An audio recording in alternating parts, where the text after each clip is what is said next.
I don't know if you've seen that video before or heard that song. Pretty powerful stuff, though. I was running a few weeks ago. Those of you that don't know, I like to run. I usually run, I don't know, between 7, 12 miles a week, something like that. Ray, I know, is a fellow runner, and we have some others in here that are runners as well. And a few weeks back, I was going on a run. One of the best things I like about running is I can't be, interrupted, if that makes sense. I don't have my phone on me or anything like that, and I can just go and run, and it's a great time to think, and it's a great time to just be by yourself a little bit. And a few weeks ago, I was running. I always run with my iPod, and this song came on. I listen to the radio on my iPod usually, and because I just kind of like whatever comes on, comes on. And this song came on, and as I was running, I started listening to the words. And I thought, man, it's a pretty powerful song. That'd be pretty cool to preach on. And then I was talking to Adam about it this past week, and he said, have you seen the video yet? And I said, no, I haven't seen the video yet. So then I went and watched the video, and I was like, wow, that's really powerful video. And so here we are today. What I want to do today is I want to preach about fear. And I want to take this song, Fear, He is a Liar, and I want to break it down a little bit, and I want us to look at it, and I want us to examine it a little bit, and I want us to see how we can apply some things in this song to our lives. How fear is a liar, the song, He is a Liar, can be applied to our lives. Before we do that, though, let's look at the word fear. The word fear, okay? Webster's Dictionary says, fear is an unpleasant, often strong emotion caused by expectation or awareness of danger. Okay? The second definition is concern about what may happen or worry. Okay? So two definitions that Webster's Dictionary gives us. Let me share with you, before we get started here, one of my fears. Okay? I have a few things that scare me a little bit, a little fear in me a little bit. But let me talk to you real quick about one of them, okay? One of the fears that I have, and some of the youth know this, some of you guys know this probably, is heights. I don't like heights, okay? I don't like being high. I don't like being up on my roof. I don't like climbing up on a ladder. I don't like going up to the balcony and looking over, okay? I just don't like it. So here's what happens to me. When I get up on a high place, here's what I feel like. I feel like I can't breathe, okay? Like I feel like I have to force myself to breathe. I freeze up a little bit. I don't want to move, okay? I just want to sit still. I don't want to move. Stuff starts spinning, okay? I feel like I'm losing my balance, all right? These things start to happen to me, okay, when I get up on a high place, okay? Now, I haven't let the fear of heights stop me from doing everything, okay? For example, I love water parks. All right, if anybody here like water parks, okay? I enjoy water parks. We actually took the youth to Emerald Point last summer. We as a family went to a water park this past. The worst thing about water parks, though, is climbing up those stairs to get on the slide to go down. Once I'm on the slide, I am fine. Put me on the slide and I'm good. But to get up the top of the stairs, especially when you go up one of those where it's waving back and forth because it's a little windy, I do not like that at all. And they'll tell you, Poor Jackson, I makes him hold my hand, not for his sake, for my sake, okay? We're going up, okay, the top. This past, we went on vacation in Atlanta, went to a water park, and I am just slowly, here I go, up the stairs, okay? I am making my way, and I don't know why I do this, but the higher I get, the lower I get, okay? So I'm going down, and we get near the top, and then the worst part is you gotta stand there and wait in line, right? So you're standing there waiting in line, and you're just please hurry up, okay? And Jackson looks at me and he says, Daddy, can you stop squeezing my hand so hard? It's starting to hurt. So I didn't realize it, but I was squeezing his hand harder and harder. But I'm telling you, once I get up there, though, and I'm on the slide, I'm good to go, okay? So I haven't let it stop me from doing water parks. Another thing I really like is roller coasters. I like riding roller coaster rides, okay? The worst thing about roller coasters is that slow, gradual ride once you're on the coaster up to the top before you go down really fast. I just want to be at the top and go down really fast. I don't like to slowly, gradually go up the hill, okay? That's the worst thing about roller coasters. I like ziplining. If you put me on the zip line, let me go. I don't want to stand there on the edge, though, and wait to take off, okay? So some of these things, all right, afraid of heights, but I can once I'm on these things, I'm good. So let me tell you a story, okay? I'll tell you a story. Good visual real quick here.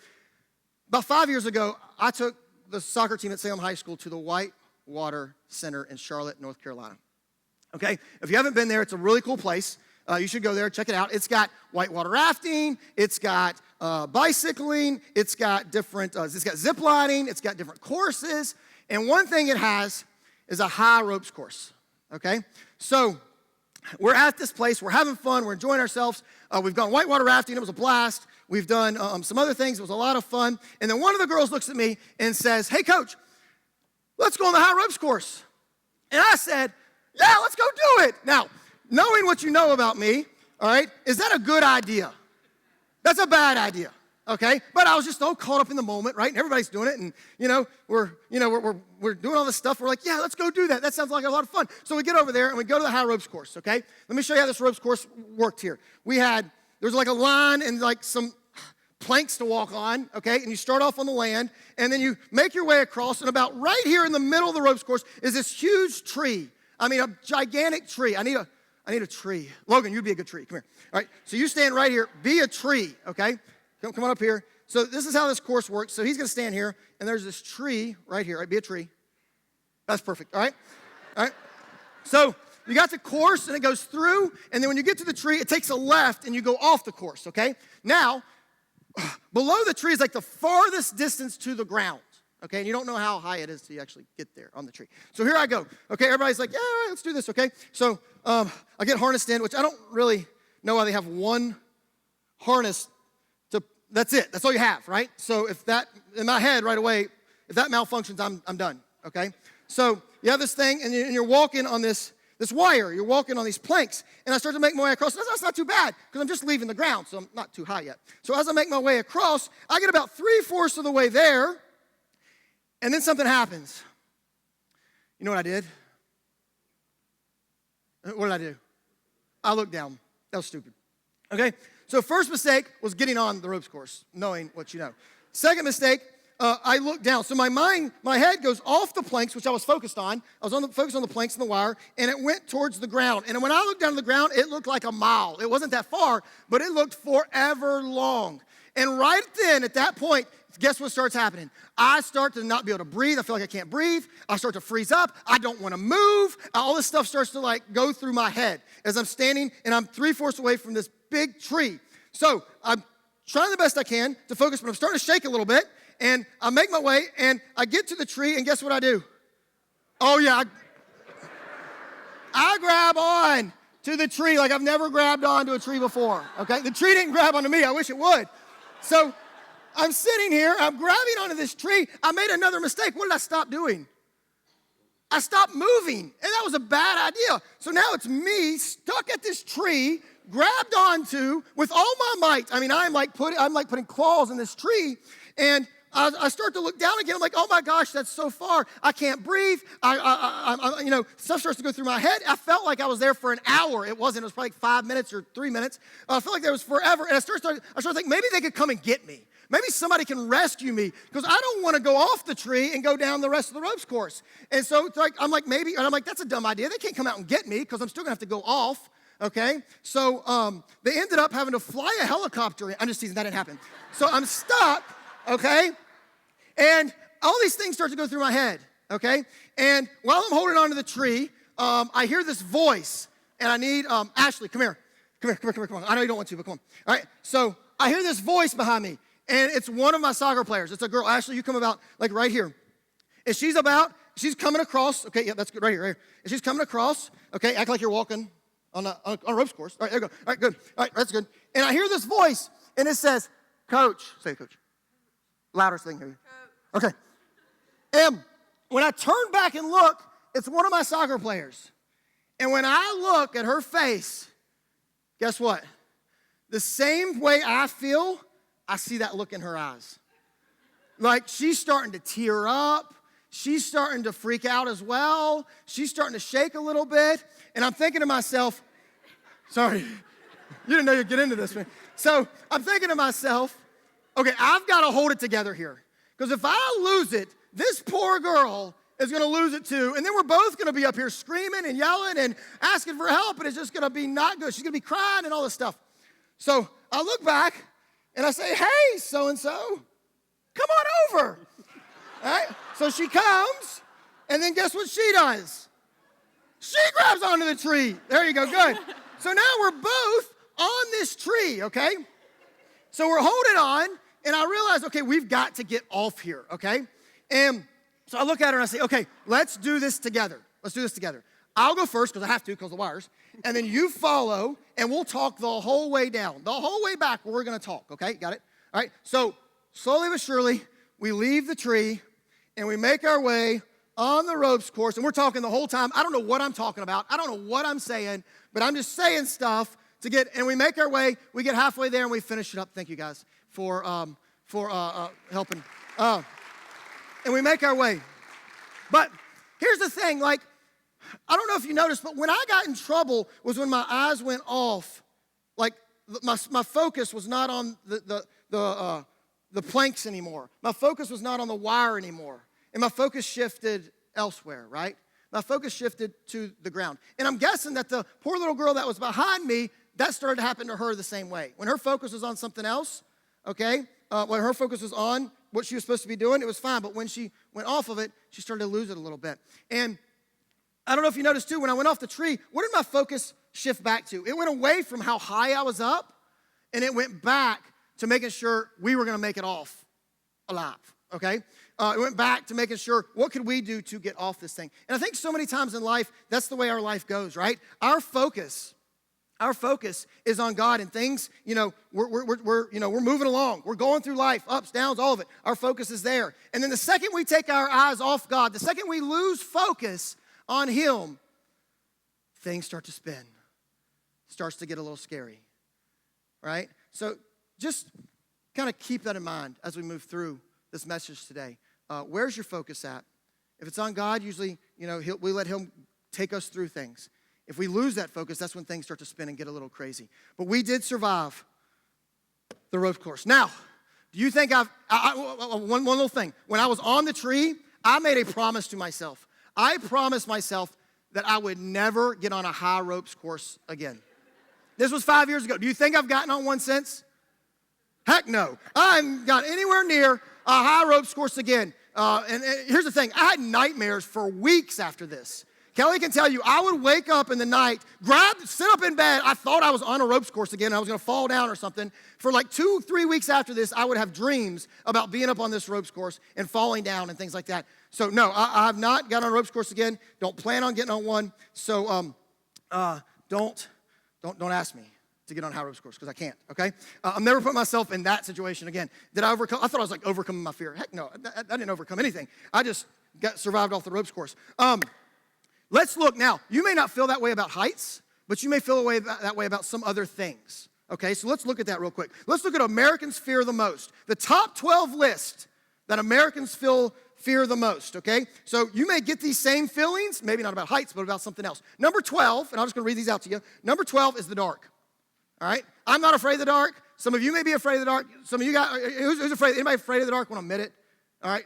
Maybe a couple. Okay, all right. So number 12 on the list is the dark. Number 11 is going to the doctor. I'm not a big fan of going to the doctor, although I know the doctor's supposed to heal us, and that's where we're supposed to go when we are feeling well.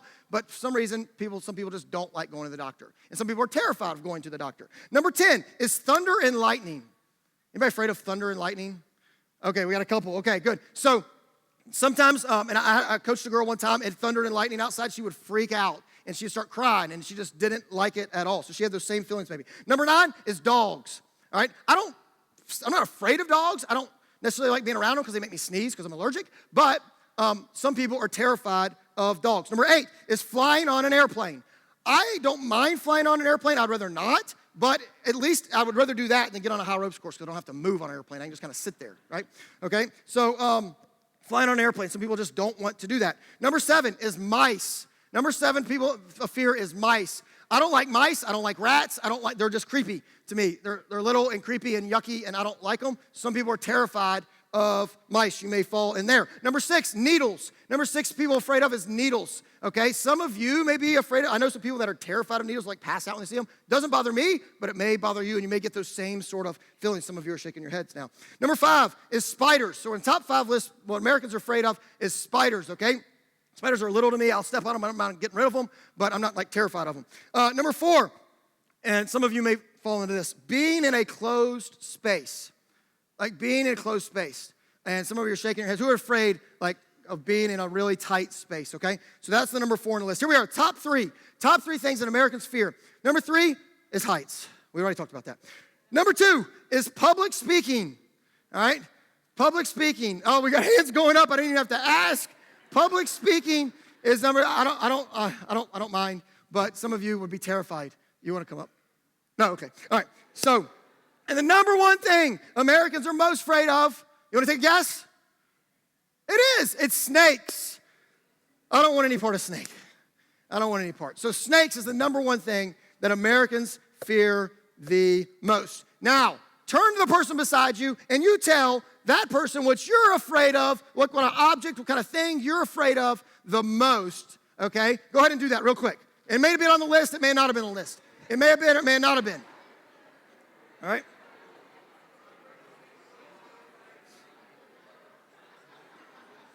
Okay, that's great. Okay, so here's what we're going to do now. All right, in your bulletin, it's not correct, okay? It's last week's sermon. I'm not going to preach like the same sermon Daryl did last week, okay? So it's not correct. So we're going to improvise, okay? We're just going to make this up as we go. At the very top of your notes, okay, you're going to put, what do you fear? And you're going to put the answer that you gave the person beside you, okay? Put that right there. What do you fear? My neighbor across the street that lives across from me, he's terrified of clowns, okay? That may be something that you're terrified of. I don't know. But you write in that blank, what do you fear? You write it right there. We'll improvise the notes today, and you can make it your own. It'll be a fun experience together. We can make it your own note sheet as we move through here, okay? So what do you fear? And you write that in right there, what you fear, okay? Whatever you told the person near you. All right, some of you may fear a lot of these things. Some of you may not be afraid of anything. You may be like, I'm not afraid of that stuff, right? Like, it doesn't scare me at all. The spiders don't scare me. Snakes don't scare me. Being clothed, that's great, okay? That's great. And here's the thing. With these fears, okay, that's one type of fear. Today, that's not the type of fear I want to talk to you about. Today, I want to talk to you about the most dangerous fear of all, okay? Today, I want to talk to you about fears that keep you from being the man, the woman, the teenager that God wants you to be. I want to talk to you about those fears today. I want to talk to you fears about like fears about like pain, disappointment, misery, loneliness, ridicule, rejection, death, failure. I want to talk to you about those fears today. These are more of like feelings. And those are fears that can keep you from being the person that God's called you to be. See, most likely, a little mouse isn't going to keep you from being the person that God's called you to be. Most likely, some of those other things on that list aren't going to keep you from being the person God's called you to be. But these fears, these are the ones I want to talk to you about. These are the ones that keep us from being the man or the woman or the teenager that God's called us to be. I want to talk to you about those types of fears today. I want to talk about the fears that hold you back from being the godly person God wants you to be. Let's look back at this song real quick. This song is really powerful, really powerful. And let's look at this song and let's go through it really quickly here this morning and look at what it says about fear. I think we got the words right up here, perfect. It says, when he told you you're not good enough, he is who? He is fear. When fear tells you you're not good enough, fear. And I even can take it a step farther. When Satan tells you you're not good enough, when he told you you're not right, when Satan tells you you're not right, when Satan tells you you're not strong enough to put up a good fight, when he told you you're not worthy, when fear tells you you're not loved, when he tells you you're not beautiful and that you're never going to be enough, when fear tells you those things, when Satan tells you those things, it's a lie. It's a lie. Going down, moving through here. The next stanza. Fear, he is a liar. Satan, he is a liar. He will take your breath, stop you in your steps. And we've been there before. We've been there where fear has just took our breath from us or stopped us from what we need to be doing. Stopped us right there. Fear, he is a liar. He'll rob you of your rest, steal your happiness. We've probably been there before. We've had sleepless nights where we've let fear control us. We've let fear take our happiness before. He will do those things. He wants to do those things. So what do? Cast your fear in the fire, because fear, he is a liar. Cast your fear away. Cast your fear away. What do we do with that? Moving down to the next stanza. When he told you you're troubled, when fear tells you that you're troubled, that you'll forever be alone. When he told you you should run away, you'll never find a home. When fear told you you were dirty and you shouldn't be ashamed. When he told you you could be the one that grace could never change. When fear tells you those things, when Satan tells you those things, they're not true. As we move through the song, fear, he is a liar. He will take your breath. He'll stop you in your steps. Fear is a liar. He'll rob you of your rest, steal your happiness. Cast your fears in the fire, because fear, he is a liar. What powerful words about fear. What accurate words about fear and what he will do to you if you let him. As we move through, let your fire fall and cast out all my fears. Let your fire fall. Your love is all I fear. Let your fire fall and cast out all my fears. Let your fire fall. God, your love is all I should feel. Take your fears. Hand them over to God. And let his love conquer those for you. Because odds are you're not going to be able to do it by yourself. And it goes on. Let your fire fall and cast out all your fears. Let your fire fall. Your love is all I feel. And it goes on to another one. Let your fire fall and cast out all your fears. Let your fire fall. Your love is all I fear. And then it ends with, fear, he is a liar. He'll take your breath, stop you in your steps. Fear is a liar. He'll rob you of your rest. Steal your happiness. Cast your fears to the fire. Because fear, he is a liar. What powerful, powerful words. You choose whether that fear controls you or you control it. And you control it by giving it over to God. That's how you control that fear. That's who you lean on. That's who you lean on. And then you give your fears over to God, and you can look back at fear, and you can look back at Satan and say, I am good enough. I am right. I am strong enough. I will put up a fight. I am worthy. I am loved. I'm beautiful, and I will be enough. You can look back at fear and say those things through Christ's power, through God's power that he gives you. You can look back at fear, and you can say, I am not troubled. I'm not alone. I'm the farthest thing from being alone that I could ever be, because I have God living inside me. I will not run away. I do have a home in Christ, my Lord and Savior. I am not dirty. I am not ashamed. You can be saved through grace. You can look back at fear and say those things. The power of Jesus Christ and our Savior. You don't have to be consumed by your fears. You don't have to let fear control you. You can control it. And you do that through God. You do that through Jesus. Let's look really quickly this morning, all right, and I'm going to move fairly, I've already kind of moved fairly quickly. We're going to look at 3 points I want you to look at. And we're going to make it up. We're going to make our own notes up on our bulletin here. 3 points. What the Bible says about fear. The Bible says a whole lot. We're going to look at 3 things. First thing I want you to turn to is I want you to turn to Genesis 15:1.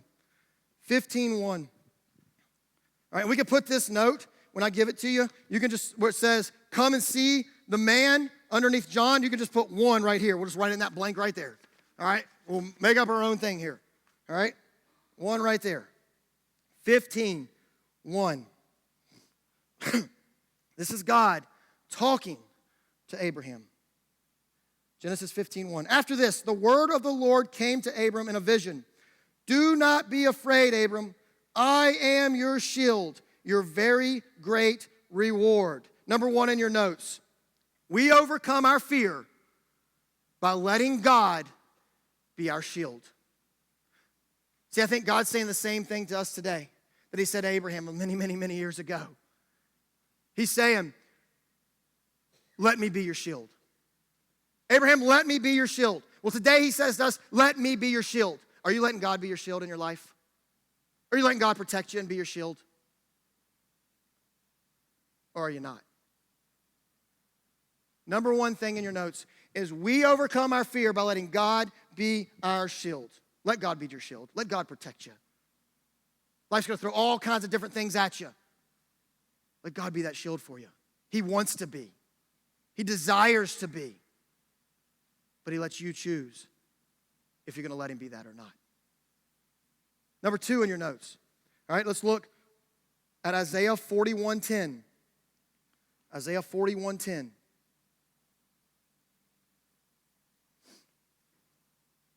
Isaiah 41:10. Talking to Israel here. Let's get there. 41:10 says, so do not fear, for I am with you. Do not be dismayed, for I am your God. I will strengthen you and help you. I will uphold you with my righteous right hand. Number two in your notes, we overcome our fear by letting God strengthen you and help you. You overcome your fear by letting God strengthen you and help you. Are you letting God strengthen and help you today? Or are you fighting him every step of the way? Are you letting him help you? Are you letting him strengthen you? Or are you just fighting with him the whole time? Are you letting him give you power? All right? Are you letting him build you up and strengthen you? Or are you just like fighting him tooth and nail every step of the way? Where are you at with God this morning? Where are you at with God today? Are you letting him help you overcome that fear? Or are you just pushing him to the side and saying you don't need him? He wants to strengthen you. He wants to help you. He doesn't want anything more than that. He wants to be your shield. He wants to strengthen you. He wants to help you. He wants that. He desires that. But you got to want that too. You got to make that decision as well. Let's flip over to Mark 6. Mark 6. We're going to go 45 here. Mark 6:45.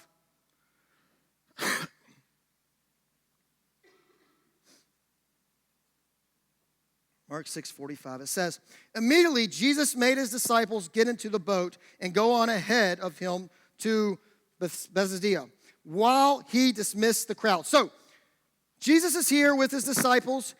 He's in this town, and his disciples goes ahead of him while he's dismissing the crowd. Okay, so kind of picture that, okay? Jesus, crowd, disciples go. Jesus is dismissing the crowd, letting them go. Okay, as we move through here, verse 46. After leaving them, he went up on the mountainside to pray. Disciples leave, Jesus goes up on the mountainside to pray. Okay, all right, so he's up on the mountainside praying. Later that night, the boat was in the middle of the lake, and he was alone on the land. So there's a boat in the middle of the lake. His disciples are on it, just so you know. Boat in the middle of the lake, disciples on it. Jesus is over here on the land. Disciples on the boat over there, Jesus on the land over here. All right, verse 48.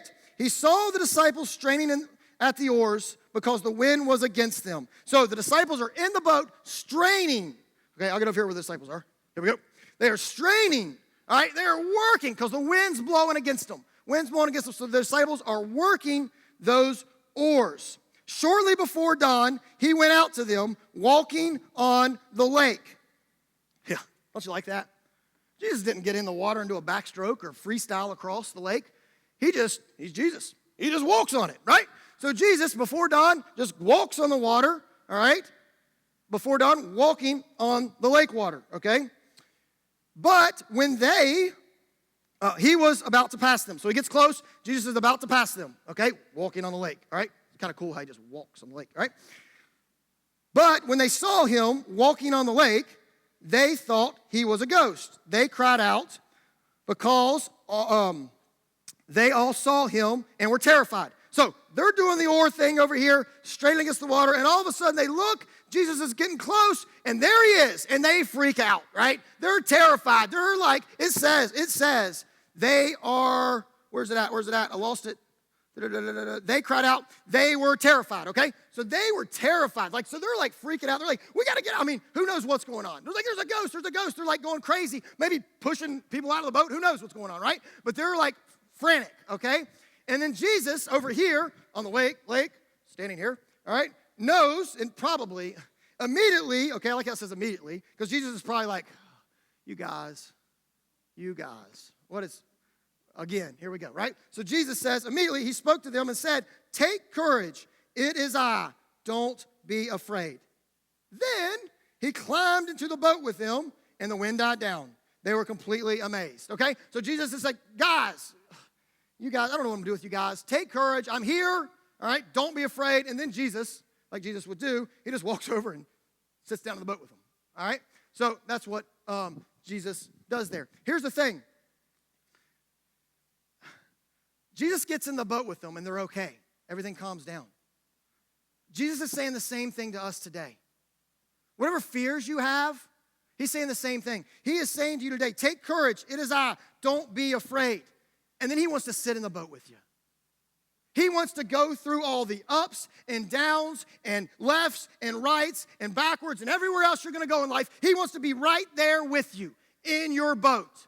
He wants to guide you. He wants to lead you. He wants to protect you. He wants to be your shield. He wants to strengthen you. He wants to help you. And he wants to be alongside you the whole ride. But you got to let him. You got to let him in your boat. You got to let him lead your life. You got to let him steer your ship. He wants to get in your boat and be there with you and help you overcome those fears. But you got to let him do that. You got to let him. You got to choose to say, Jesus, I want you with me. I want you in my boat. Lead my life. Guide my boat. Protect me. Strengthen me. You got to let him. The same thing that he told his disciples many, many years ago, he tells us today. Take courage. I'm with you. And then he wants to sit down beside you in your boat. But he gives you the choice to let him in or not. How many of you guys are kicking Jesus out of your boat today? How many of you guys are so prideful or so, one-sided minded or whatever that you won't let him in? How many of you guys are fighting him the whole way? He's just trying to get in your boat and lead your life and you won't let him. He wants to guide you.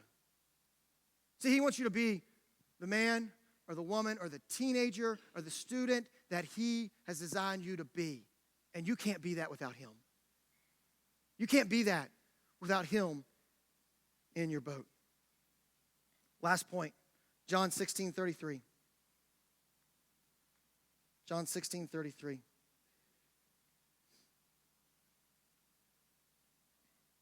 I'm going to wrap it up here. Here we go. 16:33. I like how we end this. This is Jesus talking again. This is Jesus talking. I have told you these things so that in me you may have peace. In this world you will have trouble, but take heart. I have overcome the world. I'll say it again. I have overcome the world. Number 3 in your notes, which you can just write down here, right below A.W. Tozer. All right? Right below his name. Number 3, you can write, we overcome our fear by realizing that God has already won and overcome this world. See, God's already won. He's already won. So many people think the game's still going, and it may be going, but the winner's already been announced. God's already won. He's going to win. He's going to win. So whatever fear you may have, let him help you overcome that because he's going to win. He's going to win in the end. And he's overcome this world, and he can overcome your fear if you let him. Fear is letting our circumstances come between you and God. Fear is letting your circumstances come between you and God. Let me say that one more time. Fear is letting your circumstances come between you and God. Faith is letting God get between you and your circumstances. Faith is letting God get in between you and your circumstances. Do you have faith today? Have you let God take over that fear? Or are you letting fear in between you and God? Or are you letting that fear hinder your relationship with God? Or are you taking that fear and you're saying, fear no more. Fear, you are a liar. God is between me and you. Are you putting God in between you and your circumstances? Here's what I want you to do for like 30 seconds.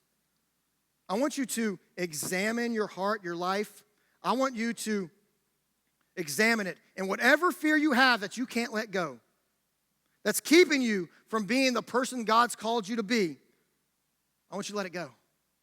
I want you to think about what that is.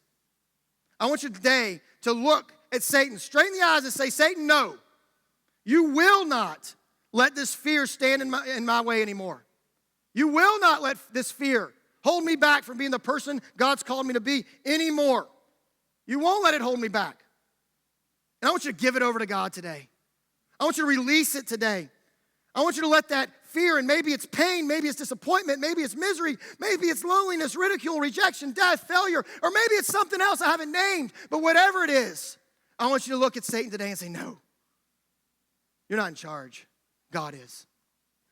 And I want you to hand it over to him today. The last thing I want you to write in your notes, the last thing on the bottom of your bulletin, the very bottom, the very last blank there, the very last space you got there, I want you to write down, now, what fear holds you back? We're not talking about spiders anymore. We're talking about real fears that keep you from being a child of God. Write that down right there. Be honest with yourself. Be honest with yourself. Make a note, whatever that fear is that's holding you back. While you're writing that down, I'm going to ask Adam and the praise team to come on up. And here's what I want you to do. I just want, take a second. Just bow your heads where you're at. And I want you to think about what fear is holding you back from being the Christ follower you should be. And when that fear pops in your mind, when that fear comes to your heart that God put it on there, just jot it down on the bottom of your bulletin there. Just write it down.